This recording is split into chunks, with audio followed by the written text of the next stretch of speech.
Welcome to Mosse Cybersecurity Institute. My name is Benjamin Mosse and I'm the founder of the Institute.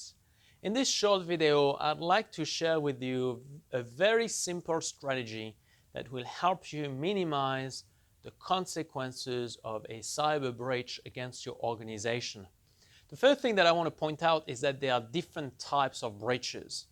You have breaches where the adversaries want to install ransomware on your network. You have breaches where the adversaries want to be able to steal data from your network, and other types of breaches like blackmail attacks and so on and so forth. But for the purpose of this video, I want to talk about data breaches, which are the ones that are often the more complex to resolve, because in many countries around the world, you have to notify who has had their data breach. There are a whole bunch of regulators out there that will force you to actually handle a data breach in a very stringent manner. Whereas if you face a ransomware attack and you have backups, it's a lot easier to just deal with this and you don't need to let anybody know that it's happened. So how do we limit our exposure to a data breach? Well, the essence to it is simply only hold the data that you really need to have to conduct business operations. And how do we do that? Well, we ask our IT teams and our project leads the following questions, which are the first one: how much data at risk do we have today? We ask them to go into the databases that they manage and give us an indication of how many records of personal information do we have, how many records of patient information do we have, and so on and so forth. The next question that we ask is, how much of that data could we safely remove in the next 90 days? Data that we've processed it, we never need to access it again, or maybe we were collecting it and then we realized that we collected too much of it, and so we just could simply get rid of it, and by getting rid of it, we don't wear the risk of that data anymore. So even if we're breached, that data no longer exists and there's no additional risk that comes with it. Okay?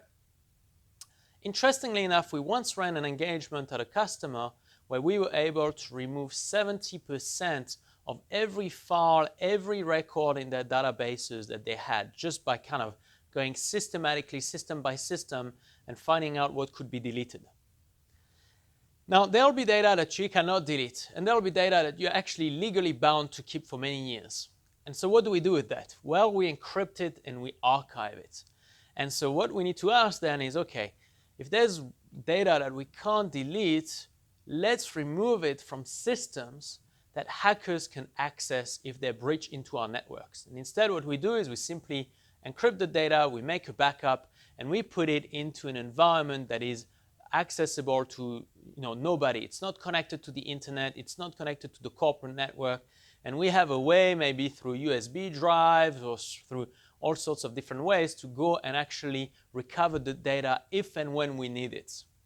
And so if you apply this strategy of just limiting your exposure, what's going to happen is that when you have a breach, it's going to be a lot less costly to your organization, and the incident will be a lot easier to manage than if you had millions or tens of thousands of records that really you shouldn't have been holding in the first place because maybe you were not using it. So I hope this tip proves very helpful to you. We've certainly seen it in action, and we really believe that if you can simply not hold the data, you don't hold the risk of it.